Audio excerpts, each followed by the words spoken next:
G'day guys, Duckville here. We're going to watch a game on a custom map here. This is actually a pretty cool map. I'm not actually sure if this is from NASL, but this is one of the maps that they do use at NASL. This is the map One Must Fall. This is a pretty cool little map, so we'll find out what happens here. This is of course a two-player only map, so these guys should know where each other spawn. The two players competing in this match are some pretty popular players. Starting out at the top left-hand side will be in the pink here. It is EGMachine, and his opponent down to the bottom right hand side, our feature player, you could say, of this particular cast, is a former player from EG. It is the newly recruited to RGNAxslav. So he's going to be starting out here in the bottom right in the red. Now, as I said, feature player here is Axslav at the moment in this cast. He's going to be part of a show that he's going to be on 10 PM GMT on the 13th, and every Monday between... I've totally forgotten what the name of the show is, my bad, but you can actually have a look at the show. It's on twitchtv.gimbalb. I'll put that in the description there just in case. There is a Team Liquid thread for it as well. But it has the two dudes, Gimbalb and Unfasta, talking about people in esports, talking, you know, interviews, talking to people about all sorts of things. Previously on the show, they did have the producer of GG Movie, Mary Ratliff, and she was a good contributor to the show. Yeah, this week coming up, they are going to have Axslav and Slush as guests, so make sure you tune in, as I said, 10 PM GMT on the 13th, and then every Monday from then on, and you can catch some cool interviews with some cool cats. But Axslav is going to be on the show now. As I said, Axslav, one of my favorite foreign Protoss players, up there in the love spectrum of Huck as well. Axslav, the main reason I really like Axslav is that he has the ability to stream, and he actually does effectively, it's like miniature coaching while he's streaming. It's fantastic to watch if you're a Protoss player. He's able to play a lot and give a lot of information about what he's doing, why he's doing it, all that sort of thing, and it is really, really nice to see, because it can be quite hard to do that. If you jump on my stream as well, you can find that I am actually quite bad at talking while I'm playing. It's quite a hard thing to do, but Axslav does a great job of it. And while we're just talking about great jobs, he does put a cannon down inside the natural of Machine here, and Machine has to pull some drones to make sure that cannon goes down. You don't want to let that cannon go up, because it can be an absolute trouble to make sure that the pylon goes down with only a few lings at the start of the game. But Machine now putting his own trouble in Axslav's side of the map. There is a probe that's found that there is an evolution chamber here, so this is the very, very sort of unfortunate way to block off a nexus for a Protoss is to put down that hatchery, cancel it, and then put down the Evo chamber very quickly, and it causes all sorts of trouble. Obviously this nexus is delayed, the fact that there will be some broodlings in just a second, and if Axslav is not careful, he'll be taken out by those broodlings. Let's see what he does. He does let that run away. The broodlings are trying to chase after the probe, but the probe is way too far away to get any damage done, and there you go. So that is how you deal with that. It's not too much of a problem realistically, it just delays this nexus, which is really the thing that hurts the Protoss when you're playing in this type of style, when you're going for that fast expand, is that you have to deal with that annoying evolution chamber. So it's obviously one back for the Zerg. Now, Machine himself has gotten his hatchery halfway done. He has no gas just as of yet, but he is powering up those drones. He's currently sitting at 19. He's just used one to take another hatch in. Wow, that's a very quick third hatchery there. Good response to the Forge Fast Expand. Obviously, a good way to make sure that you are keeping up with your opponent's economy. For a Protoss, you're able to chrono boost out more probes, that sort of thing. And the Zerg obviously really needs this extra mineral to make sure that they are able to build their cost ineffective units. So that's the big difference there with taking that. And of course, once you've got some lings out with speed, you're able to keep map control and make sure that this third base stays safe, and that's the best way to proceed from there, I think. Now, Axslav is getting his warp gate tech. He does not have +1 on his weapons just as of yet. He's only, looks as if we've only really just gotten into this second gas as of now, so that's probably why that's just delayed just a little bit. There it is, the +1 to weapons now starting. He does have a second probe. No, that's just the first probe out of the map. A Zealot just trying to compete with that Ling for the Xel'Naga Watchtower, just holding that position very nice. It looks as if he's going to hole himself up next to the Watchtower to make sure that the Lings don't have an easy time of taking down that Zealot. The probe, meanwhile, just sneaking around. We'll see if that probe is able to get up to the third base, put down some damage there. If he does, it'd be quite nice.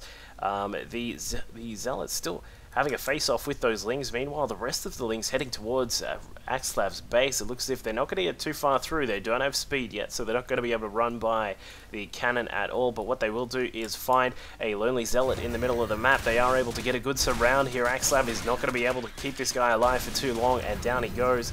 And the second, these two still just having a look at each other here. They're in fact, the Zealot's not having any of it. He's just looking at the wall. There we go. Alright, so he does pop out and take care of that Ling. The pylon going up here for RGNAxslav, and then the standard RGNAxslav patrolling probe, just making sure he's keeping that around for the moment. Got to keep up your fitness when you're a probe. You don't want to let those muscles go to waste. And just probably waiting for the +1, then may look to go for an attack. It does have the extra 2 gates out now. There is a Void Ray as well. Looks like we are going to have a +1 Zealot attack on this third base. Very good way to make sure you can try and deny this third as quickly as possible, because you get the Zealots to take care of any Lings on the ground, not to mention the Queen as well, and then you have the Void Ray to put out quite a lot of DPS once it hits up that third rank of its laser beams. And then you should be able to take out the hatchery. So we'll see what happens here. Looks as if RGNAxslav is sending across a second Void Ray, but here goes the attack. We've got 6 Zealots in the mix here. They're going to be able to take down this Spine Crawler very quickly here. I think Machine is aware that this base is not going to survive too long, bringing out the drones instantly. The second and third Queens here at the natural expansion should be able to make sure this Void Ray turns around, and it does indeed. The hatchery is going to go down though, no doubt about that. The Zealots making short work off that. The second Void Ray now popping up as well. Should be able to clean up any of these leftover units. And some Roaches, unfortunately, popping out at the wrong time, are getting laser beamed to death, and 2 of them go down. 1 Roach will escape just for now. So looks as if RGNAxslav is going to actually try and get some more damage done. These +1 Zealots are still alive and kicking. They're going to be doing quite a lot of damage here, pulling back some of these Void Rays before they go down to the Spore Crawlers. But 2 Spore Crawlers now up. The 2 that were there have been destroyed, and 1 of the Void Rays going down with it. But it looks as if the Zealots are really holding up these Queens. They're trying to push them back. 1 of the Queens going down. There's only 1 left now as well, and the Void Ray is still trying to take care of that Queen, and he does indeed. It's now a Void Ray against Roaches on the ground, and for some reason the Roaches can't spit up. I don't know what's up with them, but another Void Ray now coming along as well. Should be able to get some really good damage done. I'm not sure why RGNAxslav isn't targeting down those spores, but he is taking down these Overlords, which is going to cripple Machine's production capabilities. Of course, the Roach is taking up quite a lot of supply at the start of the game, at this sort of section of the game where you're losing Overlords like this, and RGNAxslav continuing to put a lot of pressure on here. As we can see, Queen's trying to come to the rescue of the Overlords, but they're not really going to get too much done. A Spore Crawler deciding to reroute inside the mineral line, and now the Void Rays are going to be free to exit down the backside of Machine's base, but I don't think they're going to get too far. This Queen's going to try and chase down this last Void Ray. Won't be able to get it, so the Void Ray will escape for the time being. So while that's been going on, RGNAxslav has absolutely powered up his economy, currently sitting at 59 probes, doing a great job with that. We've got an Immortal out. We've got no Blink just yet, but a second Immortal going to come through as well. RGNAxslav is aware that there are going to be a lot of Roaches out on the map, and with double Robo production, that means that he's going to be able to get out quite a lot of Immortals, which will be able to take care of those Roaches quite easily. So a little bit confused about what RGNAxslav... Okay, there we go. Finally, I was a bit worried he wasn't actually going to put the Nexus down, but he is going to get it. There it is, and putting down a couple of pylons to make sure he has some walling off to make that choke a little bit smaller. And now with the Immortal starting to pop out in decent size and numbers, he's going to really be able to put some pressure on Machine in just a moment. And it looks as if Machine found a probe and a pylon on the side of the map. Unfortunately for RGNAxslav, that will go down. Luckily, it's not too much of a burden. Of course, he doesn't need that extra pylon just as a of yet, and the Void Ray is going to try and chase down those roaches if he can. He should be able to catch them, and for some reason Machine looks like he wants to try and take this base here. A bit of a risky play there, although it's still quite a long way for any sorts of the Protoss units to get across there, so I suppose it's not too bad at all. Now, EGMachine does have his +2 to weapons. We'll see if he is going to go for a just try and beef up on the third base, or if he's perhaps going to try and put some pressure on Machine before he can get his own bases operational.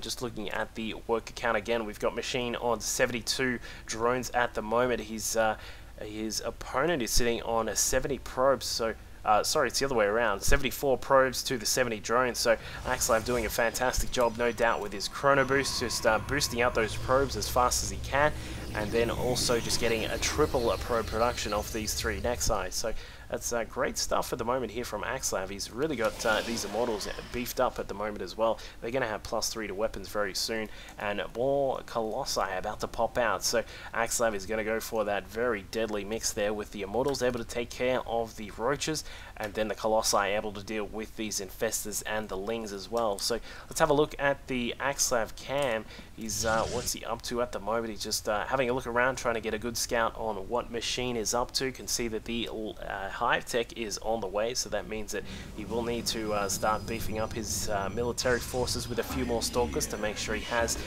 the required units to counter those Broodlords if they come out. And then, as we heard, he's just picked up those Colossi, so he should be able to start with a push right about now. Extended Thermal Lance is only halfway done, so he may not go for the full attack just as of yet, but a couple more Colossi on the way are going to assist with that. +3 to weapons is also halfway done as well. So we'll probably see him just try and move out and get a little bit of map control here, try and deny some of that creep. As we just saw, he was getting the creep down there. Let's have a look at the Machine cam. He's what is he up to at the moment? He's got some Lings trying to catch out some of these Immortals. A force field wall going down will capture some of those Lings. Good work by EGMachine.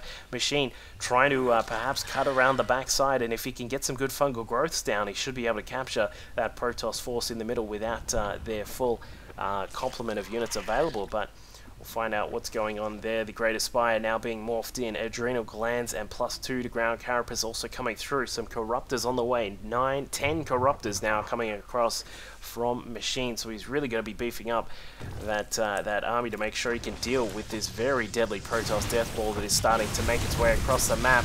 Now trying to push through a couple of the Colossi, taking down a lot of these units, and some of the Infestors actually getting just blasted away before they can get too much damage done. And the Lings approaching from the side. A nice force field wall from EGMachine there. He is able to mow down a lot of those Lings and gets rid of quite a lot of them.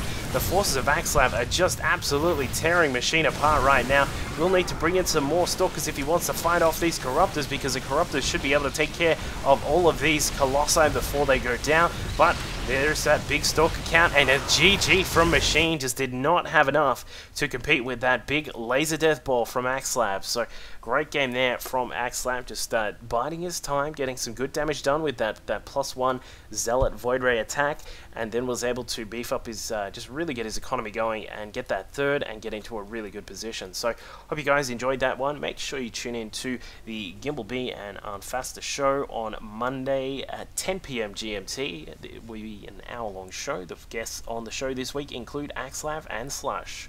See you guys there. Cheers.